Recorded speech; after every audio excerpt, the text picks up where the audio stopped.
Welcome to What's Pissing You Off Wednesday, a weekly episode of the McTaggart Attack podcast hosted by me, Kevin McTaggart, the angriest comic in Vermont, which isn't hard to do if you live in Vermont because it's freaking beautiful.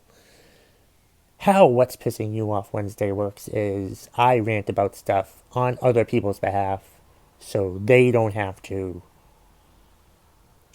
How do they reach out to me, do you ask? Well, you can tell me to my face. I've had that happen several times. You can email me, mctaggartattack@gmail.com. You can find me on Instagram, Twitter, and TikTok at McTaggartAttack. And a new way that I just thought of about contributing to What's Pissing You Off Wednesday is you can leave a comment under this video. Leave a comment under this video with what's pissing you off, and I will rant about it for you. In fact, if you leave a comment in the video, don't tell anyone else this. It will get preferential treatment. Like, I will look at the comments of this video first when looking for contributions compared to Facebook or Twitter. Yes, I'm on Facebook too, but just find me on Facebook there. But anyway, you know what I'm trying to say. If you really want me to rant about something for you, leave a comment in the video. Just realized that the people listening to this on the podcast version of it know the secret that I have with the video people. So you can leave a comment in the podcast. No. You can, if you're listening to this on Apple Podcasts, you can leave your rant request in the review when you subscribe, rate, and review to the podcast, and prove to me that you subscribed, rated, and reviewed by sending me a screenshot. You know, but screw it. Primarily, the way you're going to do this is that I'll rant in the future is if I see someone comment in the YouTube video asking me to rant about something for them, you know, those get preferential treatment. There, no discussion. So, yeah. So if you want to, you can watch this and listen to it. Fine. It's fine. You can listen to it and then go on to the video after and like the video and comment. Everybody should like the video and comment. And you should subscribe to the channel. But I'm going to say all that subscribe crap later, even though I've already said all that stuff later. So, I think I've mentioned everything except I'm part of a network. It's called Wingman of the Year. It seems very cool so far. They're trying to do barstool sports type things. It's a very barstool vibe if you're into that. And go to wingmanoftheyear.com. Any of these .coms or ats or emails I'm mentioning will be in the show notes of this video and or podcast. So I think that's it. Let's get to the first contribution for this week's What's Pissing You Off Wednesday for October 21st, 2020. Had to make sure I mentioned the date. So let's go to the first contribution. This contribution is from RJ. He is pissed off about people who try to lock on public bathrooms when it says in use and then say, "Oh, sorry, didn't know." I don't really, well, first of all, thank you for the contribution, RJ. Like I said, I don't really understand how this is possible, yet I completely understand that it's possible because people are stupid. They're just stupid. Like, with restrooms, I love those restrooms, by the way, that say, you know, that turn, they turn red when it's locked and it says in use. Mostly it's porta potties and stuff like that. But I do think there are some restaurants that have that type of locking system now too. And I just, don't understand how people can be so freaking confused about that, and they just knock on the door. And is it just instinctual? It must be instinctual or something like that. That they knock on the door. Maybe it's not really locked. Maybe there's nobody in there. No, there's somebody in there. If it says in use, then you know what? It's in use. That's what in use means. It's being used. I just it just it's infuriating, especially when like I've had that situation happen to me before with people knocking on the door. But if they look at the freaking knob and they see that it's red and it says in use, it's in use. I don't know how much more how much more I can explain that. It's in use means somebody's in there. just these idiots who knock on the door, trying to get in, but they can't get in because there's somebody in there. How do you know somebody's in there? Because it says in use. I would wish that all public restrooms had that type of lock on it, but some of them don't. But at the same time, like, I've been to restrooms before where, like, the door's closed and someone tries to open the door, to my stall, but they can't because, the door is closed. I always get nervous about the locking system, because I get scared about either getting stuck in the bathroom or not being able to close the door. And it's just, I love the bathrooms nowadays that have like an actual door that you can close for the stall. Those are great. But I'm sort of getting off topic here. But seriously, if it says in use, if you're looking down, I don't care how much of a rush you're in. I understand how much of a rush you're in, because I've been in that situation too. I've been in the rush. You become very, very one-track mind when you have to go use the bathroom, depending on what you've eaten or drank or whatever. But it's just frustrating. But I understand how much of a one-track mind it is when you walk up to the door.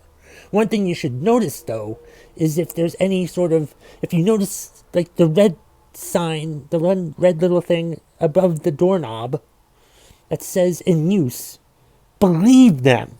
Believe what that says. It's just common sense, people. Honestly, I understand the urge to go, but and then someone tells you that it's occupied. I'm like, oh, sorry, I didn't know. You didn't know.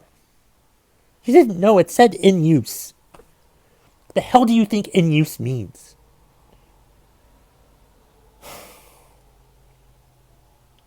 Idiots. Thank you for the contribution, RJ.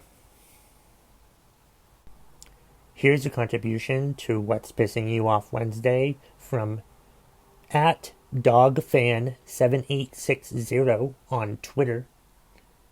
He's pissed off about customers. They don't understand the demands on restaurants. Thanks for the contribution, Dog Fan.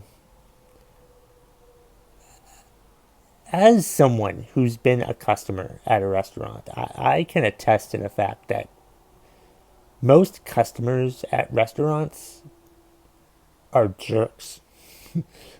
Most customers at restaurants just seem to not realize that the staff at the restaurant are actually people too, who have feelings and needs and lives outside of said restaurant. And when you act like a total pretentious jerk and demand stuff be done faster than it should be, or get upset about the stupidest, littlest thing, it's just I just think that people that go to restaurants sometimes just go there just to have some sort of power trip, just so they can boss people around.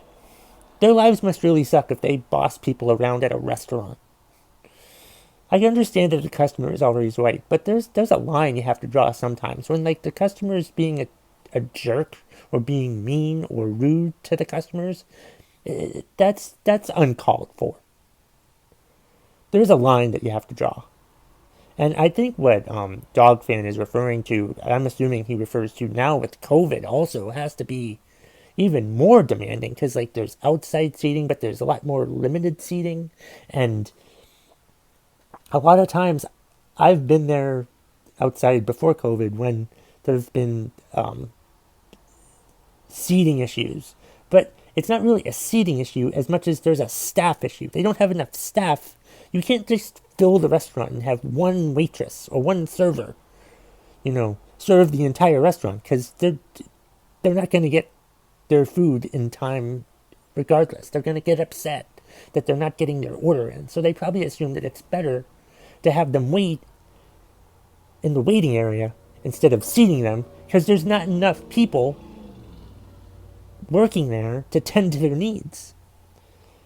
And especially now with COVID when there's like seating limits and people are outside and there's spacing and there's not as much seats as there used to be and people are just getting frustrated, but they don't understand the limits that are on these restaurants nowadays or wherever for that matter. And it's just people just need to like calm the frick down because it's just you're just going out there to have a good time. But how can you have a good time if you get mad and yell at the awful service? Granted, sometimes the service is awful. I mean, who hasn't been to an Applebee's? But most of the time, I mean, you just have to like understand what these employees at the restaurant and the owners of the restaurant are going through sometimes. They're trying to make sure that everybody's happy, but it's really hard to make everybody happy. I know that as a comedian. I can't make everybody happy all the time, and I don't try to make everybody happy all the time, but neither should restaurants try to make people happy all the time. They should just try to do the best job that they can and not care about the stupid ass customers, even though they actually need the customers because that's how they get their money. But still, you know what I mean. Thanks for the contribution, Dog Fan. Here's a contribution from Cassie Perone on Twitter. She's pissed off that she's out of wine and chocolate, and payday is not for another 5 days. Thank you, Cassie, for the contribution. You know when like you've had a really hard day at work or school or whatever, and you just want to go home and have some wine and some chocolate, and you get home and you realize that you have neither wine or chocolate. And then you think, oh, I know, I'll go out and buy more wine or chocolate. But then you can't buy more wine or chocolate because you've got 5 days till payday and you're trying to be a good person by living on a budget, but you want to just go ahead and blow your budget by getting wine and chocolate, but you can't get wine and chocolate because you're trying to be responsible and pay your bills on time and stuff, but you can't just like say screw the bills, I need wine and chocolate. You need to like stay focused and try to just stay focused on the bills that you have to pay and other responsibilities and whatnot. And as much as it pains you to not have wine and chocolate right now, you really want wine and chocolate, but you can't get wine and chocolate because you've got other stuff to do, and you can't just go out there and buy it because you're not going to get paid for 5 more days. But it's such a horrible, decision to make. Do you go and you buy the wine and chocolate, or do you not eat real food for the next 5 days? Do you go out and buy wine and chocolate, or do you just not pay that electric bill? It's just decisions. It's like a Sophie's Choice, really. What half do you want to save? Do you want to save the half to which you can get wine and chocolate, or do you want to save the half that will just, the responsible half that you really should be, but you really don't want to be because you really want the wine and chocolate, but you can't get the wine and chocolate. It's a terrible conundrum that you're in, and I hope that this rant helped you out in some way.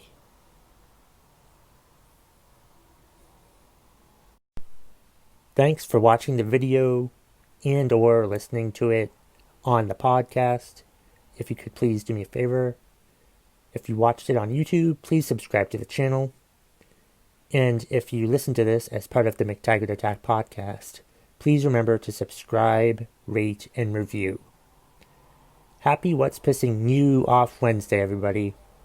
And that's the bottom line if you smell what the McTaggart Attack podcast is cooking.